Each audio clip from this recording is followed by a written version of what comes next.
Hola a todos, muy buenas tardes. Muchas gracias por estar presentes en esta nueva semana de charlas organizadas por Hospital Digital y la Sociedad Chilena de Medicina Intensiva. En esta oportunidad vamos a contar con el doctor Carlos Romero, que es médico intensivista, jefe técnico de la UPC Hospital Clínico Universidad de Chile, profesor titular de la Universidad de Chile y past president de la Sociedad Chilena de Medicina Intensiva. Muchas gracias, doctor, por estar hoy en día y compartir sus conocimientos con todos nosotros. Muchas gracias, Guillermo, por la presentación. Vamos a tratar de compartir un trabajo conjunto que hicimos el año pasado, digamos, con motivo precisamente, ¿no?, de la primera ola del COVID. Muy bien, entonces, de lo que vamos a hablar hoy día es básicamente de las recomendaciones de la Sociedad Chilena de Medicina Intensiva para la consideración de una traqueostomía percutánea temprana en pacientes con COVID-19. Este es un trabajo que se llevó a cabo con un grupo de trabajo interprofesional, como ustedes pueden ver ahí. Participaron no solamente médicos, sino que también enfermería, kinesiología, fonoaudiología, para poder desarrollar estas recomendaciones que tratan de dar una orientación, ¿no es cierto?, para este tema en contexto del COVID-19. Primero voy a tratar de dar un contexto general de lo que es la traqueostomía hoy en día en los pacientes críticos y mostrar algo de la evidencia, y a continuación les vamos a comentar, ¿no es cierto?, las recomendaciones más en detalle. La traqueostomía es uno de los procedimientos quirúrgicos más frecuentes en las unidades de pacientes críticos, y en términos globales se estima que entre un 10 y 20% de pacientes sometidos a ventilación mecánica pueden terminar requiriendo una traqueostomía. En algunas patologías, como podría ser el COVID, inclusive este porcentaje puede ser superior, puede ser más alto, un mayor número de pacientes terminando con una traqueostomía debido a ventilación mecánica prolongada. Y lo que ha pasado con la traqueostomía a lo largo de los años es que ha ido evolucionando de un procedimiento que se llevaba a cabo en forma abierta y en pabellón a un procedimiento que actualmente se puede realizar dentro de la unidad de cuidados intensivos a través de diferentes técnicas percutáneas. El procedimiento abierto, la verdad es que no ha experimentado mayores modificaciones desde su descripción, y consiste fundamentalmente en hacer esta incisión, ¿cierto?, horizontal a nivel de la tráquea, separar los tejidos y finalmente acceder a la tráquea, generar, como pueden ver ahí en la figura D, ¿no es cierto?, generar un acceso para la colocación de la cánula de la traqueostomía y finalmente instalar este dispositivo, ¿no? La traqueostomía quirúrgica se ha hecho fundamentalmente en pabellón, pero también hoy en día es una técnica que se podría realizar en la misma cama de los pacientes, ¿no? Y el tema es que en ocasiones, dado que hay que hacer una incisión en la tráquea para colocar la cánula, esto puede generar de que exista mayor filtración o que el orificio por donde entra la cánula sea un poco más grande, ¿cierto? Y eventualmente que eso produzca cierta comunicación desde el interior hacia el exterior, cosa que obviamente en COVID uno quisiera evitar. Las otras son las diferentes técnicas percutáneas. Esto no es nuevo, se comenzó a documentar o a tratar de implementar desde la década del 50, más realmente en 1985 cuando se hace la descripción de la técnica de Ciaglia, y desde ahí en adelante pues hablamos de la era moderna de la traqueostomía percutánea, y hoy en día a nivel mundial la técnica por dilatación es la más utilizada, ¿no? Esta técnica, o sea, la realización de una traqueostomía percutánea, tiene la ventaja de que permite que la instalación de la cánula sea más hermética, y además evita tener que trasladar a los pacientes a pabellón para realizar una traqueostomía abierta, ¿no? Como ya les dije, eventualmente la traqueostomía abierta, si no se puede hacer una percutánea, también se podría hacer en la cama del paciente.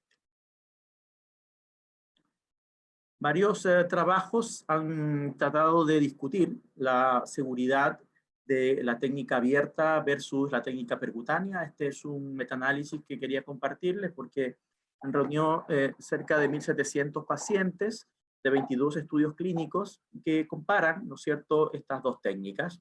Y la verdad es que al revisar todos los trabajos, los autores encuentran que la realización de una traqueostomía percutánea estuvo asociada a una reducción del tiempo para su ejecución, que la verdad es que, dado que es un procedimiento habitualmente electivo, unos minutos más, unos minutos menos, no tiene gran trascendencia, pero sí eventualmente la disponibilidad. En ocasiones, si es que la traqueostomía abierta tiene que ser llevada a cabo en pabellón, podría retrasarse su ejecución porque eventualmente no hay pabellón disponible, por ejemplo, ¿no? Entonces ahí sí eventualmente podría ser más relevante.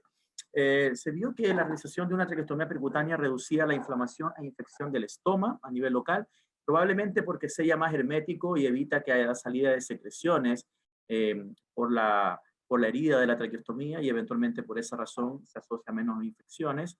Y redujo también la probabilidad de hemorragia mayor, ¿no? En general, en las traqueostomías percutáneas, uno hace divulsión prácticamente no corta, así es que eventualmente eso puede beneficiar a los pacientes. No obstante, ¿cierto? Cuando uno analiza, tiene que precisar qué técnica percutánea es la que está utilizando, porque la verdad es que dependiendo de la técnica es el perfil de seguridad. Y hoy en día diríamos que la técnica por dilatación y dilatación única en general es la más segura para los pacientes críticos. Dado esto, hoy en día se recomienda, ¿no es cierto?, que la traqueostomía percutánea en la cama del paciente sea la técnica de elección para los pacientes críticos, pero en manos bien entrenadas, en manos de cirujanos expertos, una traqueostomía abierta también podría ser una opción para estos pacientes.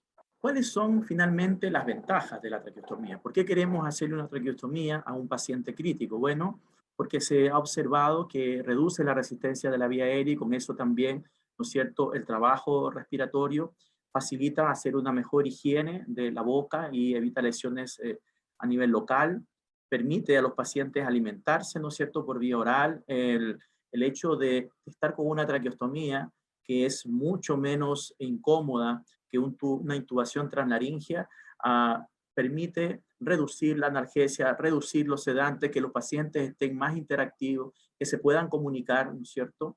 Y reduce entonces también de esa manera la necesidad de que los enfermos estén muy dormidos, ¿no? Y eso es bueno porque los pacientes más despiertos pues pueden interactuar más, no solamente con el equipo médico y de enfermería, sino también con el equipo de kinesiología, de fonoaudiología, terapia ocupacional, lo cual ayuda en su rehabilitación.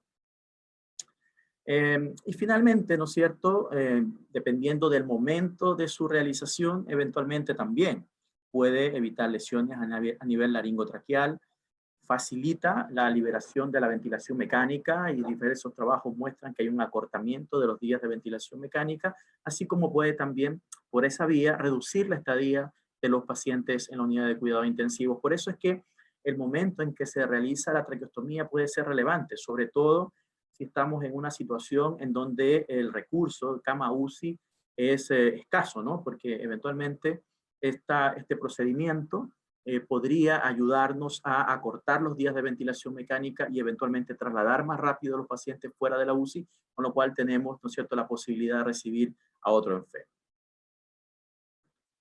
Asimismo, nosotros ya hace 10 años atrás, nuestro grupo documentó, ¿cierto?, que en aquellos enfermos que están sometidos a intubación translaringea por más de 2 semanas, hasta un 38% de esos pacientes pueden desarrollar disfunción de la deglución, ¿cierto? Lo cual puede tener consecuencias posteriormente. Así que también ahí hay un tema con la intubación translaringea prolongada, ¿no? Porque en general en ocasiones se ve a la traqueostomía como un procedimiento cruento, como si la intubación translaringea no tuviera complicaciones asociadas y también las tiene y es importante tenerlo presente.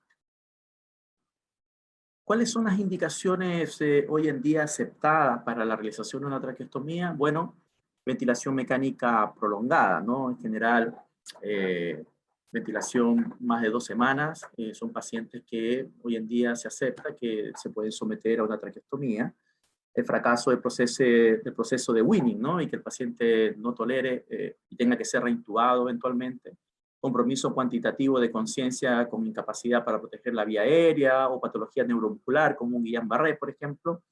Y otras patologías específicas, ¿no es cierto?, que pueden hacer predecir que el paciente va a requerir ventilación mecánica prolongada. Por ejemplo, una pancreatitis aguda grave complicada, o por ejemplo el COVID, en que se ha documentado que los enfermos suelen requerir ventilación mecánica prolongada. Solo que el tema acá, y por eso es que tratamos de hacer este esfuerzo para entregar algunas guías prácticas, ¿no es cierto?, para que se puedan aplicar a los pacientes COVID, es que no es tan fácil predecir qué pacientes realmente van a requerir ventilación mecánica prolongada.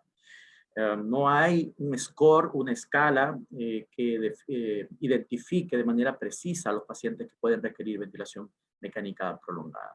Lo que sí sabemos hoy en día, después de haber vivido ya la primera ola, ¿no es cierto?, y todo el año pasado con pacientes COVID, es que en general este es un grupo de enfermos que habitualmente requiere ventilación mecánica prolongada y que por lo tanto uno debería considerar el realizar el procedimiento más bien pronto que tarde para ayudarlo en la salida del respirador, pero también, ¿no es cierto?, considerando que haya un periodo de seguridad para que el enfermo no genere aerosolización y ponga en riesgo al equipo sanitario.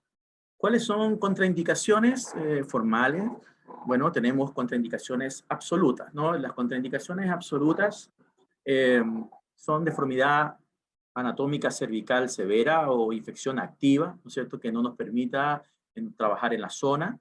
Hipoxemia severa, un paciente que está con una PAFI menos de 100, con un PIB sobre 5, es decir, ese enfermo en ese momento no requiere una traqueostomía, requiere estabilizar su cuadro respiratorio antes de pensar en el procedimiento, o a aquellos pacientes que están con un shock, ¿no es cierto?, y que no ha podido ser, no están todavía reanimados completamente, pues no parece el momento.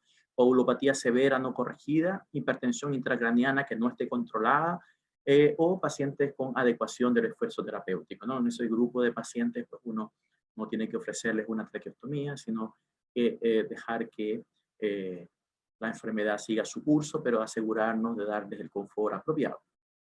Y hay unas contraindicaciones que son más bien relativas, ¿no? Y estas son, por ejemplo, el hecho de que el enfermo tenga una anatomía cervical compleja, como podría ser pacientes con cuello grueso o pacientes con cuello corto, ¿no? Esos pacientes tienen eventualmente una contraindicación relativa, anticoagulación o antiagregación, obesidad mórbida y el hecho de que se hayan sometido a una traqueostomía previa. Esto le agrega dificultad, ¿no es cierto?, al procedimiento. Son enfermos que pueden tener una posibilidad de complicaciones mayor.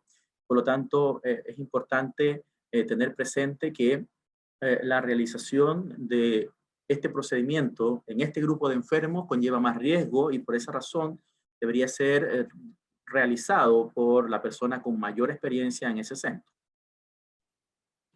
Esto que les comento, pues está publicado ya, fíjense, hace más de 2 décadas.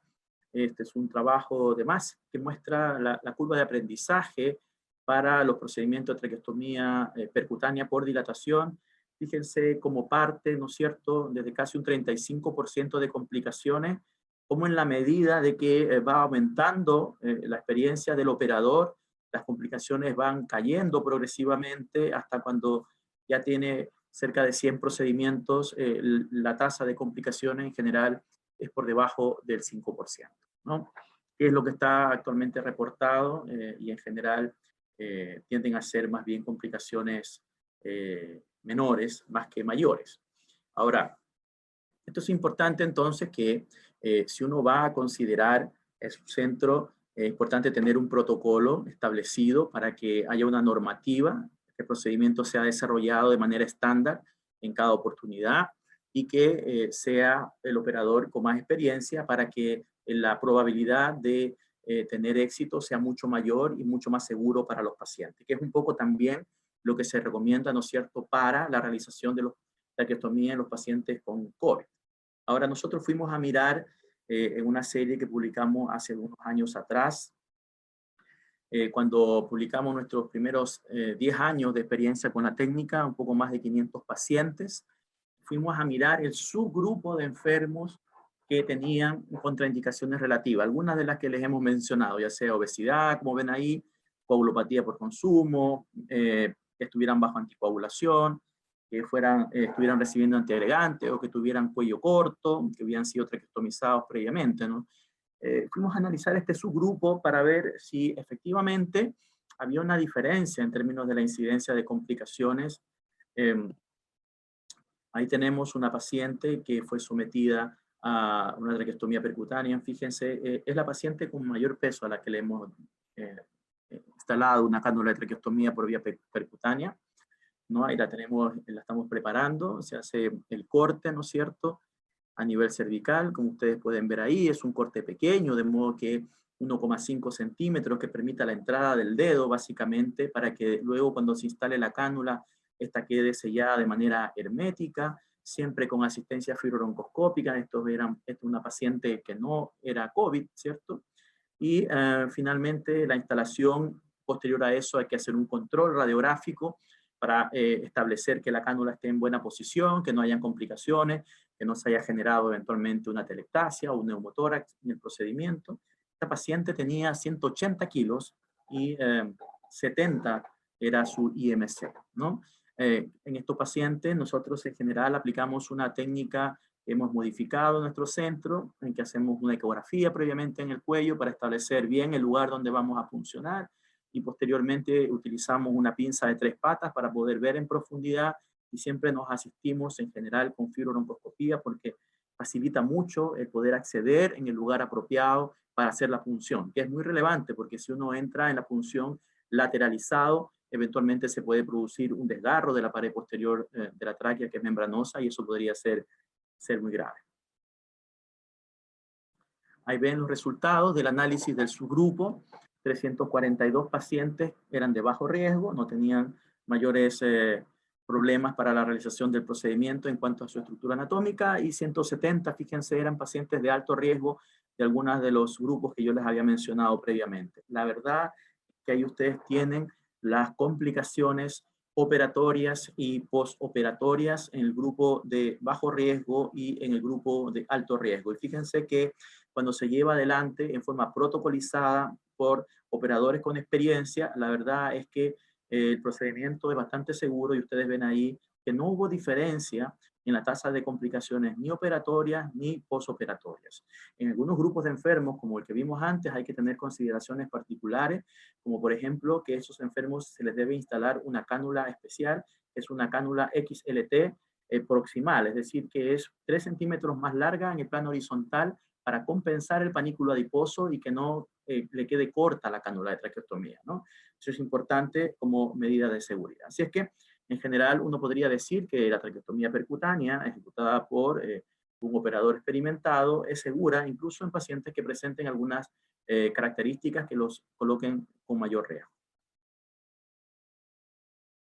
¿Cuál es la evidencia que tenemos de la realización de traqueostomía en pacientes, ¿no es cierto?, con falla respiratoria, que es lo que nos convoca? Porque los pacientes neurocríticos se comportan un poco distinto en términos a cómo van a evolucionar y los motivos por los cuales uno finalmente instala la cánula de traqueostomía, pero nos vamos a referir a lo que se ha estudiado en los pacientes con falla respiratoria aguda, como los que estamos viendo hoy en día asociado a COVID, ¿no es cierto?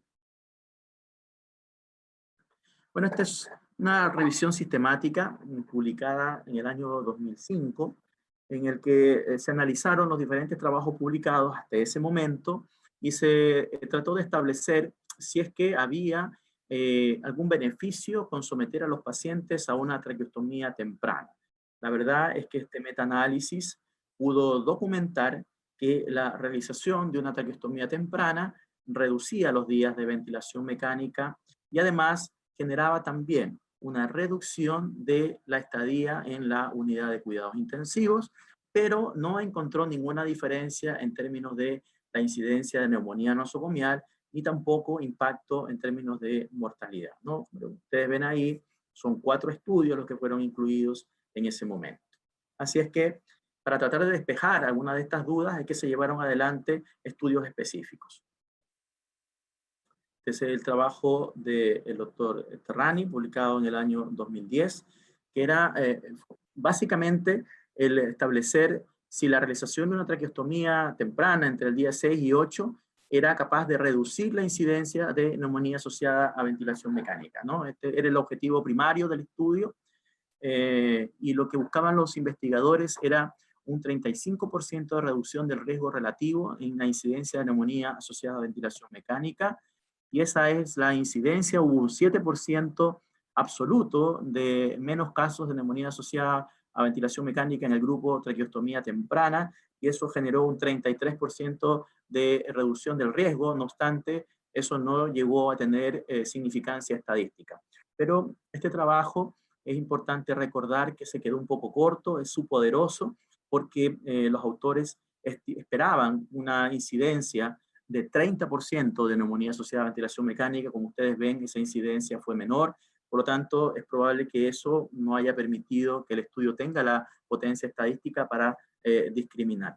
Lo que sí encontró es que nuevamente, y en la misma línea, los pacientes que fueron sometidos a una traqueostomía temprana tuvieron más días libres de ventilación mecánica. Es decir, que parece, ¿no es cierto?, se va corroborando en diferentes trabajos el hecho de que estos pacientes tienen menos días de ventilación mecánica.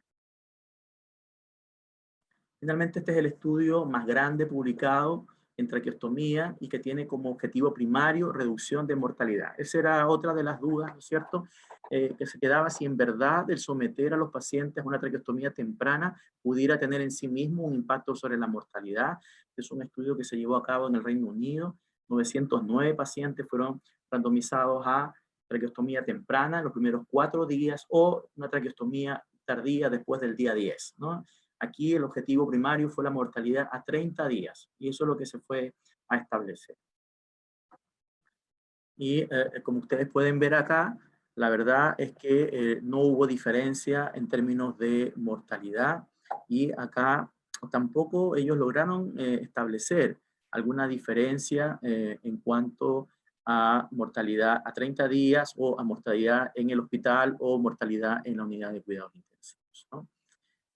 Lo que sí es interesante es que en este estudio los pacientes que fueron traqueostomizados de manera temprana tuvieron menos soporte respiratorio por la traqueostomía que aquellos enfermos que fueron traqueostomizados en forma tardía. Pero este estudio entonces no muestra un impacto sobre mortalidad. Lo que sí es importante recordar es que en general el objetivo primario nuestro en la clínica, cuando sometemos o pensamos hacer una traqueostomía a un enfermo, no es para reducir la mortalidad, sino que es fundamentalmente para mejorar el confort del paciente, para tenerlo más despierto, interactivo, para acortar su estadía en el ventilador mecánico y eventualmente en la UCI.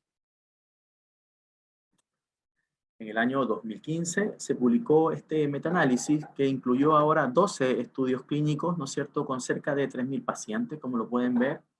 En este metaanálisis se hizo una separación distinta, ¿no? Habitualmente se había enfocado la traqueostomía temprana como aquella realizada en la primera semana de intubación translaringea. Aquí los autores lo que hicieron fue establecer 10 días antes del día 10 o después del día 10, y así clasificaron a los estudios y lo analizaron. Y ellos encontraron que cuando hacían ese corte al día 10, ellos encontraban entonces que había menos duración de la sedación, mayor días libres de ventilación mecánica, menor estadía en la UCI, y eventualmente inclusive ellos encontraron una menor mortalidad alejada a 2 meses. Pero en definitiva se vuelve a corroborar aquellos resultados de otros estudios y otros metaanálisis en que los enfermos requieren efectivamente menos sedación, están más confortados, están más cómodos, menos días de ventilación mecánica y menos días de UCI, lo cual es relevante para lo que estamos viviendo, ¿no es cierto?, en términos de poder gestionar mejor los recursos críticos que son importantes para poder atender al mayor número de pacientes. Así que, en ese sentido, creemos que se cumple lo que nosotros buscamos en términos de implementar esta estrategia, ¿no? Cuando partió la pandemia y el año pasado, varias organizaciones, ¿no es cierto?, grupos norteamericanos, estadounidenses y también algunos grupos europeos, publicaron algunas recomendaciones para poder llevar adelante una traqueostomía, y la verdad es que al comienzo, ¿no es cierto?, los diferentes grupos estaban más bien en una línea de, por lo que había sucedido en otras pandemias, ¿no es cierto?, y con la epidemia del SARS y MERS, el sugerir más bien un enfrentamiento muy conservador con la traqueostomía, ¿no? Es decir, traten de retardar lo más posible, ojalá después del día 14, otros decían después del día 21, otros grupos pedían tienen que tener al menos 2 PCRs negativas para pensar en hacer una traqueostomía, algunos incluso decían, la verdad es que es un grupo con ventilación mecánica prolongada que tiene asociada una elevadísima mortalidad, entonces inclusive uno debería considerar que esos pacientes probablemente no se beneficien de esa intervención, ¿no? Esa era un poco la línea inicial en términos de las recomendaciones y obviamente todo el foco estaba centrado en el cuidado del personal sanitario, en que si se hacía muy pronto, eventualmente se podía exponer al equipo sanitario involucrado en el procedimiento a un mayor riesgo. Recordar que en la epidemia del SARS, en general los equipos que o que realizaban traqueostomías tuvieron casi 5 veces más probabilidades de enfermarse que aquellos que no estaban haciendo traqueostomías. Obviamente hoy en día tenemos más información al respecto de cómo evitar, ¿no es cierto?, los contactos y cómo protegernos mejor. Pasado un poco más de tiempo, entonces ya comenzaban a aparecer otras líneas, otros grupos que planteaban que eventualmente la traqueostomía podría ser realizada de manera más temprana, ¿cierto? Si uno cumplía con todos los elementos de protección personal para el equipo que se iba a realizar el procedimiento. Entonces, por ejemplo, esta recomendación francesa ya plantea el considerar una traqueostomía temprana para facilitar la salida de los pacientes del ventilador y eventualmente también trasladar más pronto a los pacientes de la UCI. Y cuando todavía no había información, hoy en día tenemos un poco más de información, pero en ese momento todavía no había mucha información, entonces que decidimos nosotros pues generar también algunas recomendaciones que pudieran ayudar a los clínicos en nuestro país. Y así es como se llevó adelante este documento, que ustedes lo pueden bajar desde la web, está publicado en la revista, en el segundo número, ¿no es cierto?, que está en la página de la Sociedad Chilena de Medicina Intensiva. Y con este documento o este esfuerzo colaborativo para que de alguna manera se pueda elegir de mejor forma aquellos pacientes que pudieran beneficiarse de la intervención. Entonces, lo que nosotros recomendamos después de revisada la información o la escasa información que había en aquel momento, es que se podría considerar una traqueostomía temprana en pacientes con distrés, ¿no es cierto?, al 9º día, evaluarlos para tratar de hacer la traqueostomía dentro de los primeros 10 días. Tratar de evitar quizás hacerla demasiado pronto, como antes de los primeros 7 días, pero sí ya al día 9 o 10, tratar de considerar qué pacientes podrían someterse al procedimiento. Nosotros, el documento no pretende y no trata de transmitir que hay que hacerle una traqueostomía a todos los pacientes al día 9, sino que hay que evaluarlos al día 9 para ver si eventualmente estos pacientes pudieran requerir ventilación mecánica prolongada y quizás se beneficien de hacerse el procedimiento entre el día 9 y el día 10. Entonces, lo que nosotros consideramos como grupo es que los pacientes debían reunir estas 4 recomendaciones. Primero, no tener contraindicaciones absolutas para el procedimiento. Si tienen alguna contraindicación absoluta, pues no es el momento de hacer la traqueostomía. Que tuvieran una PAFI menos de 200, con un PIB optimizado igual o mayor a 8 en ese momento.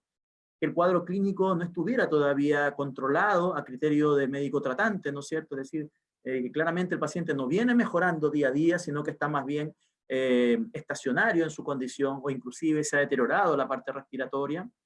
Y la necesidad que el equipo clínico estime que ese paciente todavía va a necesitar al menos 7 días más de estar conectado al ventilador. Entonces, en ese contexto, si el paciente reúne estos 4 criterios, podría ser considerado. Ahora, los primeros 3 son un poco más fáciles, eventualmente, de analizar para un intensivista con experiencia, pero el cuarto ítem, ¿no es cierto?, incluso para intensivistas con experiencia, puede ser complejo en términos de precisión, establecer quiénes van efectivamente a requerir una ventilación prolongada. Por eso es que nosotros sugerimos, ¿no?, en nuestro documento de que si para el cuarto criterio sería recomendable que más de un médico dentro de la unidad establezca, ¿no es cierto?, si se cumplen o si cree también que va a necesitar ventilación mecánica prolongada.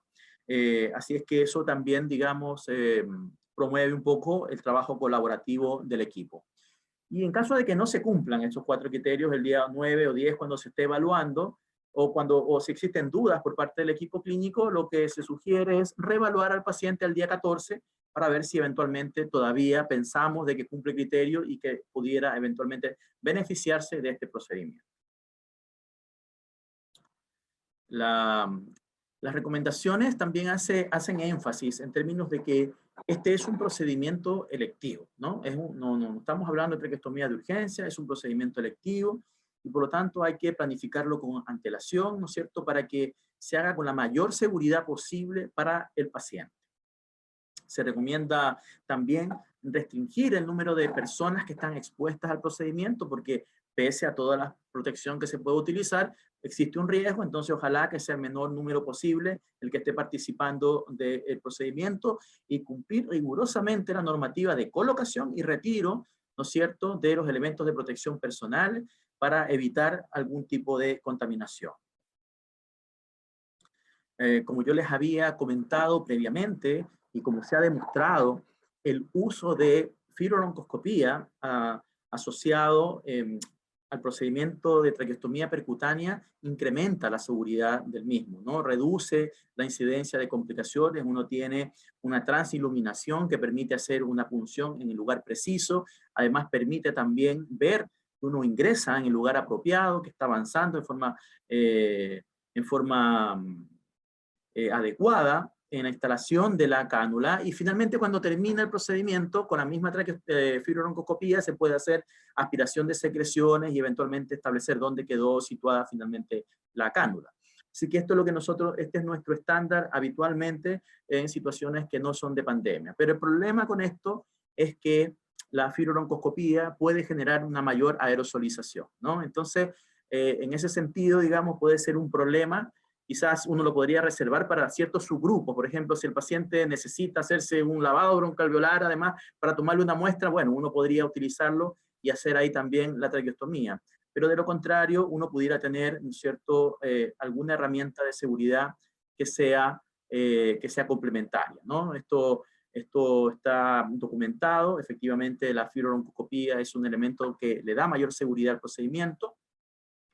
Pero en el último tiempo también ha aparecido la ultrasonografía. Como ustedes saben, hoy en día los ecógrafos son cada vez más presentes en las unidades, hay más personas preparadas y se ha demostrado de que puede ser de fácil utilidad, que se puede llevar a cabo, digamos, en la unidad, alguien que esté entrenado en poder hacer la visualización del balón del tubo endotraqueal para retirar el tubo y también que se puede hacer una punción guiada en tiempo real por ecografía. Este es el estudio TRACUS que mostró un estudio de no inferioridad que la guía ultrasonográfica es mejor que no es inferior a la broncoscópica.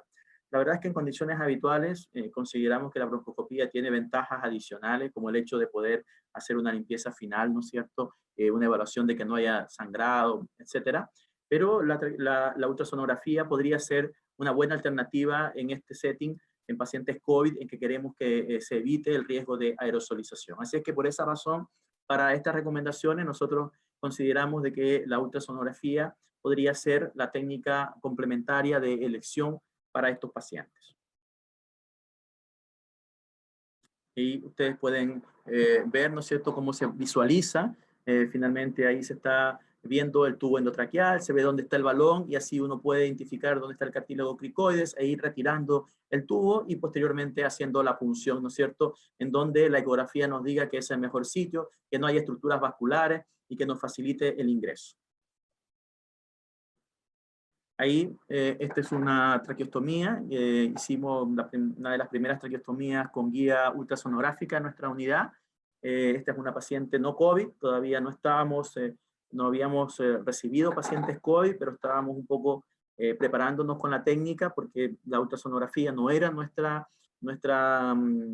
herramienta complementaria habitual, entonces hicimos un periodo, ¿no es cierto?, inicial con varios pacientes no COVID para tener un poco más de agilidad para los pacientes COVID que pueden ser un poquito de mayor riesgo. Y esa es la primera traqueostomía percutánea que hicimos en esta unidad en un paciente ya COVID, ¿no es cierto?, ayudados por ultrasonografía. En general, es un procedimiento que una vez que el operador ya se familiariza con el procedimiento, tiende a ser de fácil realización.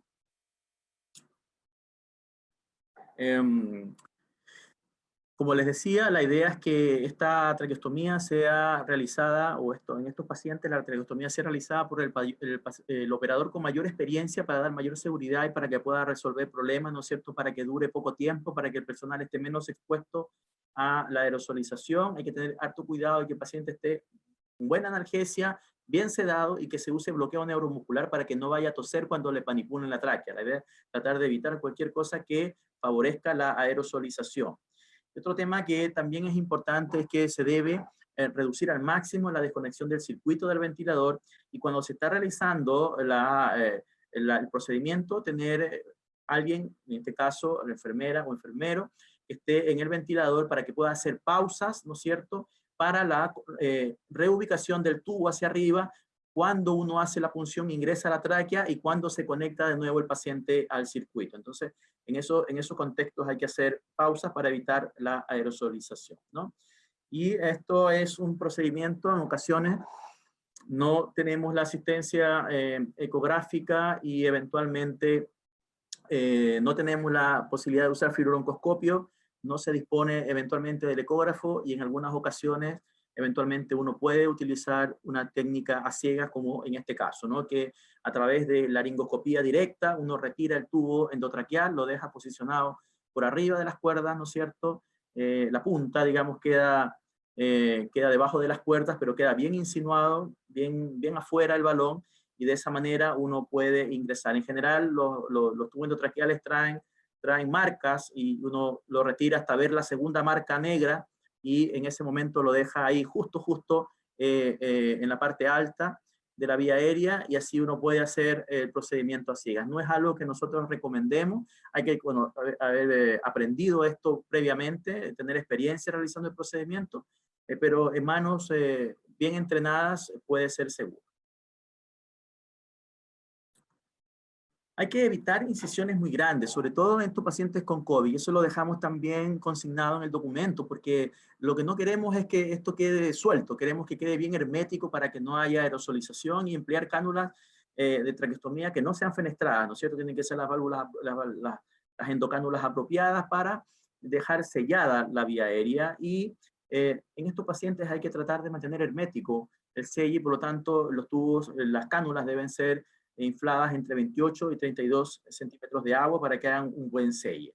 Hay que darle los apropiados cuidados, los cuidados estándar que tienen en cada unidad post-traqueostomía, así como las medidas generales que se aplican a este paciente se tiene que manejar igual que un paciente que estuviera con una intubación transnaringea, ¿no es cierto? Lo que uno hace habitualmente es que después de instalar la cánula de traqueostomía, conecta, ¿no es cierto? Conecta una Trashker al paciente, coloca el filtro y lo conecta al paciente, ¿no? Directamente. Entonces, a través de eso uno queda con la Trashker para poder hacer aspiración por circuito cerrado y queda también conectado al ventilador directamente, ¿no? Y en general uno tiende a hacer cambios de cánula solamente en caso de necesidad. No hay un cambio de cánula que esté programado y sobre todo en pacientes con traqueostomía percutánea, recordar que se debe evitar el cambio en la primera semana porque puede ser complejo de reinstalar. Entonces, si hay un problema ahí para la colocación de la cánula,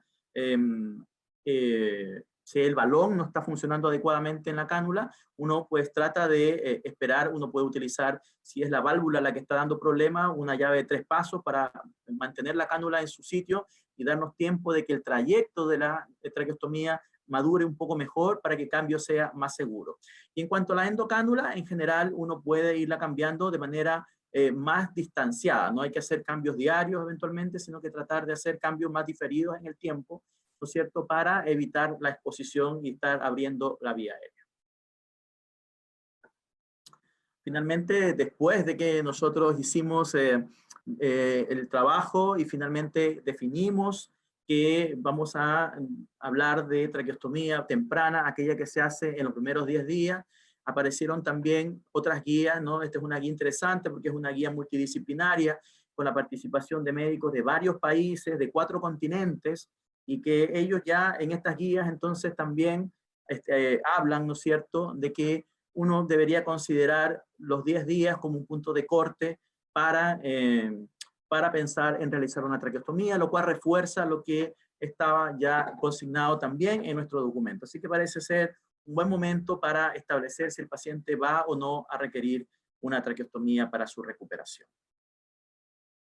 Ya para finalizar, nada más comentarles algunos datos que han aparecido recientemente. Este es un trabajo de casi 150 pacientes COVID en que estos autores fueron a establecer si había alguna diferencia en términos de hacer una traqueostomía en los primeros 10 días versus después de 10 días.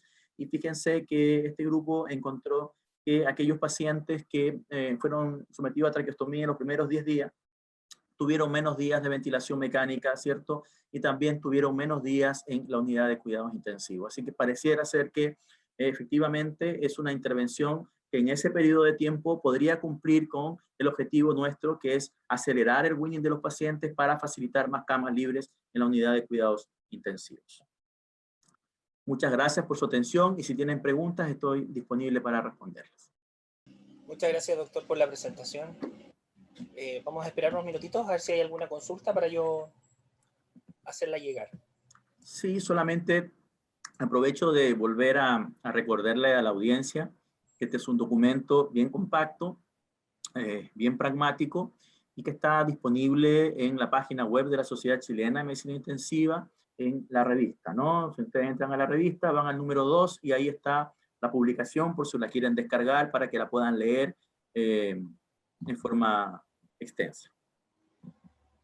Doctor, bueno, aquí hay una pregunta de Paulina Medina.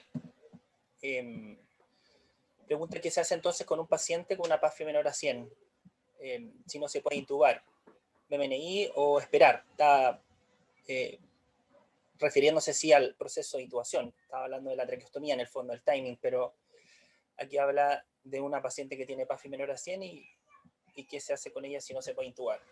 ¿Cuál sería su recomendación? Pero no sé si se está refiriendo en el fondo a un paciente que no se ha intubado, pero se está hablando de traqueostomía. Sí, sí, bueno, que hay que establecer cuál es la razón por la que se ha definido no intubarse, digamos, ¿no? En general, es frecuente que en pacientes COVID grave tengamos enfermos con PAFI menos de 100 y que están en cánula nasal de alto flujo, que es lo que habitualmente se utiliza para darle soporte respiratorio, y que están en pronovigil con la cánula nasal de alto flujo, y que uno lo que hace con estos enfermos es hacerles un seguimiento clínico en el día a día para establecer si tienen o no incremento del trabajo respiratorio, ¿no? Porque si el paciente comienza a tener incremento del trabajo respiratorio, incremento de la amplitud, una frecuencia muy elevada o comienza a tener tiraje, entonces en ese momento hay que definir la intubación, ¿no? Podría tratarse de un enfermo en el cual se haya definido la adecuación del esfuerzo terapéutico y que no se vaya a intubar, no vaya a ser sometido a una intubación. Bueno, en ese caso es diferente, pero si no, pues un paciente que uno tiene que intentar someterlo, digamos, a una intubación translaringe. Ahora, si fuera que no se puede intubar, no se ha intubado antes, digamos, todavía, y no se puede acceder a la vía aérea porque tiene alguna deformidad, alguna situación, bueno, uno tendría que evaluar ese paciente con el equipo local, ¿no es cierto?, de otorrino o de cabeza y cuello, como para poder establecer cuál va a ser el mejor acceso llegado el momento de que se tenga que asegurar la vía aérea del paciente. Gracias, doctor. Aquí hay otra consulta. Lili pregunta, ¿qué pasa si tenemos un paciente con una compliance baja, PIB bajo, un pulmón más bien rígido, con un antecedente de reintubación por mala mecánica? ¿Cuál sería ahí si es un buen candidato para la traqueostomía? Sí. La verdad es que los varios enfermos que terminan traqueostomizados tienen ese perfil, ¿no? Perfil de pacientes que van hacia un patrón restrictivo. Y ahí yo creo que mi mensaje tiene que ver no solo con la traqueostomía, sino con decirles que no porque estos enfermos desarrollan ese perfil, son enfermos que van a tener mal pronóstico, ¿ah? Porque eventualmente uno podría decir, no, este enfermo ya fue hacia un patrón restrictivo, entonces eventualmente, ¿para qué le vamos a hacer una traqueostomía si va a fallecer finalmente? Y la verdad es que no, no es así, ¿ah? Son pacientes que sí, lo que sí es que ese es el sello de que los pacientes van a tener ventilación mecánica prolongada, ¿no? Estos no son enfermos que evolucionen rápido, que mejoren rápido, pero son enfermos que por lo tanto se podrían beneficiar claramente de una traqueostomía para su entrenamiento y para la salida en el Winning, y muchos de esos enfermos salen adelante. Perfecto, doctor. Y tengo otra pregunta. ¿Cuál es el rol de la traqueostomía en un paciente con agitación por delirio? A propósito de la pregunta anterior, nosotros hicimos un seguimiento de los pacientes en nuestro centro que los sometimos a traqueostomía, y los sometimos a traqueostomía, ¿cierto? Precisamente por ventilación mecánica prolongada. Y probablemente nos hubiera gustado hacerle la traqueostomía percutánea más pronto, pero fíjese que, y es importante también esto, porque por eso el documento se refiere a consideración para una traqueostomía temprana, porque una cosa es que eventualmente un enfermo reúna los criterios, pero a veces logísticamente no es factible, porque aun cuando no tenga una traqueostomía, aunque no tenga una contraindicación absoluta, eventualmente el paciente está en prono, por ejemplo, y no se logra, digamos, hacer el procedimiento, y nos ha pasado un enfermo que nos hemos tenido que someter a prono por varios días consecutivos en nuestro centro. Hacemos un prono que es extendido, ¿no es cierto? Podemos tener a los pacientes fácil 5 o 7 días en prono consecutivo. En ese contexto no podemos hacer la traqueostomía, y nos ha pasado con varios pacientes, cosa que es inhabitual con un distrés clásico, pero que en los pacientes con COVID nos ha pasado que en varios de estos enfermos, una vez de estar 5 días, 7 días en prono, lo ponemos en supino, y a las 12, 24 horas nuevamente han perdido la oxigenación y otra vez hay que volverlos a poner en prono, y eso puede retardar el momento de que los pacientes sean sometidos a una traqueostomía, porque logísticamente pues, no es factible, ¿no? Y lo que te quería comentar era que en nuestro centro, a los pacientes que sometimos a traqueostomía por ventilación mecánica prolongada, estos pacientes tuvieron una mortalidad menor al 10%, ¿no? Pese a que eran muchos de ellos pacientes con ese perfil, ¿no es cierto?, restrictivo, PIB bajo, que les entra con compliance reducida, pero que los sometimos a traqueostomía, les dimos el tiempo necesario de recuperación. La mortalidad de ese grupo, que es ventilación mecánica prolongada, con mucho tiempo de ventilación, es menor al 10%. Entonces, hay que darles la posibilidad. Perdón, la última pregunta que me comentaste era... Sí, doctor. ¿Cuál era el rol de la traqueostomía en un paciente con agitación por delirio? Bueno, no deberíamos, o sea, no es una indicación para traqueostomía, ¿no? No es una indicación clara. Lo que deberíamos buscar es por qué el enfermo tiene delirium. Tiene delirium o está agitado. Hay que recordar que no es exactamente lo mismo. Eventualmente puede estar agitado porque le molesta el tubo endotraqueal. Cuando lo despiertan le molesta mucho, le duele, etcétera. Eso es incómodo, ¿cierto? Pero él puede que esté atento, digamos. Entonces no tiene delirium. Y si tiene delirium, habría que establecer qué es lo que le está pasando. Y en estos enfermos COVID, de las primeras cosas que uno tiene que descartar, como primera, segunda y tercera opción, es que no tenga una reinfección, ¿no? Que no tenga una sobreinfección que le esté generando el delirium. Entonces, en ese contexto, el manejo del delirium va por establecer precisamente la causa, y lo otro, eventualmente, el manejo sintomático. Y ahí, eventualmente, uno puede usar neuroléptico o puede usar drogas en infusión continua como la dexmedetomidina, que puede facilitar el control del delirium para eventualmente extubar al paciente. No debería ser esa la indicación por la que yo voy a hacer una traqueostomía. Perfecto, doctor. Aquí tengo otra consulta. ¿Qué pasa si tengo un paciente traqueostomizado al día 10 y se deteriora requiriendo prono? ¿Tienen alguna manera de manejarlos o posicionarlos? Perdón.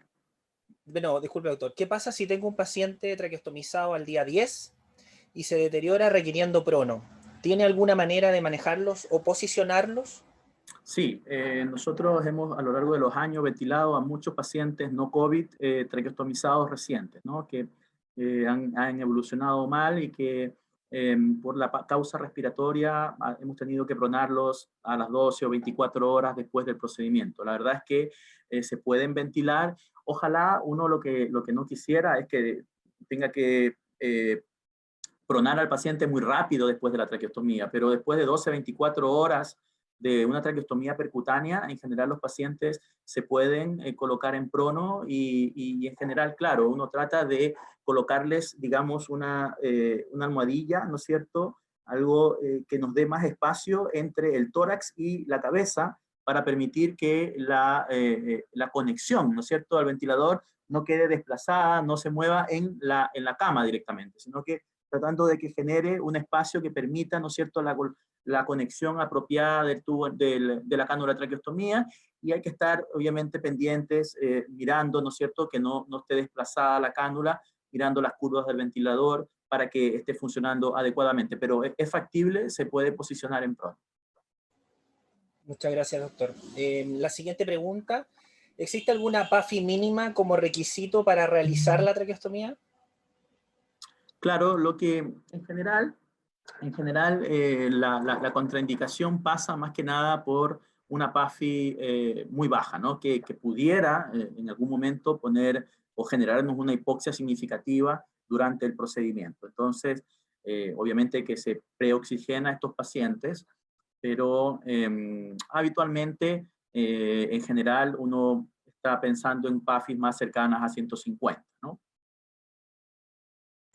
Gracias, doctor. La siguiente pregunta, si necesito aspirar a un paciente no COVID con traqueostomía percutánea en unidad de recuperación posanestesia, ¿qué recomienda para esta técnica para evitar aerolización? Ellos deben estar, en general, cuando ya han salido del respirador y están traqueostomizados, ellos se mantienen con una trash care, ¿cierto?, que es la que está conectada a la cánula, y con un filtro, ¿no? Y por lo tanto, esos pacientes se manejan con aspiración cerrada y de esa manera se evita la aerosolización. Y está con el filtro para evitar, ¿no es cierto?, la contaminación. Gracias, doctor. La siguiente pregunta, ¿cuánto hay que esperar para la traqueostomía? En su experiencia, ¿cuánto tiempo hay que esperar? Y la última pregunta, ¿qué complicaciones tuvieron producto de las traqueostomías? Sí, en cuanto al tiempo, probablemente se refiere al momento de llevarla a cabo. Creo que hoy en día, con lo que hemos consensuado a nivel nacional, es hacerla dentro de los primeros 10 días, ¿no? Entonces, habitualmente tratar de evaluar al paciente al día 9, si cumple criterios, eventualmente hacer la traqueostomía el día 9 o el día 10. Si no es factible hacerlo, reevaluar al paciente al día 14. En una de esas el paciente viene mejorando ya al día 14 y uno dice, yo creo que en unos 3 días más lo voy a poder extubar, entonces pues no se hace la traqueostomía, o resulta que el paciente al día 14 permanece, ¿no es cierto?, estacionario, no mejora la oxigenación, uno piensa que la ventilación va a ser por más tiempo y entonces ahí uno procede a realizar la traqueostomía. Pero hoy en día ya con este documento diríamos más que una cosa personal, la idea es que uno vaya más bien homogenizando la práctica y que al menos lo consideremos en ese periodo de tiempo. Y en relación a las complicaciones, la verdad es que no hemos tenido complicaciones muy diferentes que en los pacientes no COVID, pero sí es que hay que tener cuidado en estos enfermos, ¿no es cierto?, cuando uno eventualmente puede realizar un procedimiento a ciegas, ¿no? Porque eventualmente estos pacientes pueden generar algunas dificultades y eso se puede asociar eventualmente a sangrado. De lo que nosotros tuvimos fundamentalmente fue sangrado de la herida operatoria y sangrado, ¿no es cierto?, de la herida en el posoperatorio, y en algunos de los procedimientos hubo dificultad para la instalación de la cánula de traqueostomía. Pero nada muy distinto de lo que hemos visto en pacientes no COVID. Un temor adicional que uno debe tener presente es que estos enfermos a veces pueden someterse a traqueostomías después de mucho tiempo y pueden tener también como inflamación de la tráquea y el tejido puede ser un poco más friable. Entonces pues, hay que tener cuidado, digamos, que eventualmente no vaya a generarse alguna lesión a nivel de la tráquea. Ahora, ninguno de los pacientes tuvo paro o falleció producto del procedimiento. Gracias, doctor. La siguiente pregunta, en contexto de COVID, ¿cuál es su recomendación respecto a antibióticos profilácticos pre-traqueostomía percutánea? Sí, mira, en general la recomendación actual para una traqueostomía percutánea es que no se requiere profilaxis antibiótica previa, ¿no? Así es que lo que sí es que después del procedimiento, y como en cualquier paciente, hay que hacer un seguimiento, estar atento a que no se haya producido alguna aspiración de secreciones durante el procedimiento que nos pueda causar alguna infección más adelante, o una traqueobronquitis o una neumonía. Pero para la traqueostomía misma, para evitar la infección del estoma, la verdad es que no se recomienda hoy en día antibióticos profilácticos. Gracias, doctor. La siguiente, ¿cuál es su experiencia con aquellos pacientes que ya están con traqueostomía y aún así no pueden desconectarse del ventilador, lo cual dificulta el destete en el fondo? ¿Sí? Me decía, si está traqueostomizado y no se puede, Y claro, y no se puede desvincular del ventilador. ¿ya? ¿Cuál es la pregunta, digamos? Claro, ¿cuál sería su experiencia con esos pacientes que son difíciles de Ah, desconectar? sí, nos ha tocado. Hemos tenido algunos casos insignes, varios, que nos ha tomado meses el poderlos, eh, el poderlos liberar de la ventilación mecánica. Lamentablemente, entre el daño que sufre el pulmón producto del COVID y el desacondicionamiento físico que experimentan estos pacientes, la verdad es que muchos de ellos muestran asincronías muy, muy, muy complejas de manejar durante la ventilación, o cuando los tenemos en modalidades espontáneas, algunos de ellos también hacen una ventilación un poco caótica con inspiraciones muy vigorosas que pueden ser dañinas, así que nos ha costado harto en algunos pacientes, y la verdad es que ahí solo paciencia e ir paso a paso. Y bueno, hoy en día, por esa misma razón, es que se ha habilitado, ¿no es cierto?, un hospital específicamente para pacientes con ventilación crónica que no han sido difíciles de desvincular, y que se los está trasladando para allá para que continúen este proceso, porque pueden ser enfermos que estén semanas o meses en ventilación mecánica. Eh, no es tan infrecuente, pero afortunadamente no son la mayoría de los enfermos. Muchas gracias, doctor. Eso serían las preguntas. Le agradecemos su... Yo solamente como una recomendación final es que decirles que en caso de que un paciente se haya sometido a una traqueostomía abierta y se sale la cánula, es fácil de recolocarla. Pero si un paciente sometido a una traqueostomía percutánea por una causa accidental se sale la cánula de traqueostomía, la indicación es reintubar al paciente de inmediato. Se reintuba, se asegura que la oxigenación sea apropiada, ¿no es cierto? Y después se resuelve el problema de la cánula. Pero no hay que estar tratando de colocarle la cánula a ese paciente, porque puede ponérsela paratraqueal y generarse complicaciones serias, el paciente en hipoxia, terminar en un paro. Entonces, lo primero es asegurar la vía aérea. Si se sale la cánula en la primera semana, si salió, se reintuba, se oxigena y después lo arreglamos. Muchas gracias, doctor, por su tiempo, por sus conocimientos. Agradecemos también a todos aquellos que están presentes en la presentación y por sus palabras finales, ¿ya? Así que muy agradecido. No, gracias a ustedes por la invitación y espero que esto sea de utilidad para todos los colegas. Hasta luego. Un Muchas gusto. gracias, doctor. Hasta luego.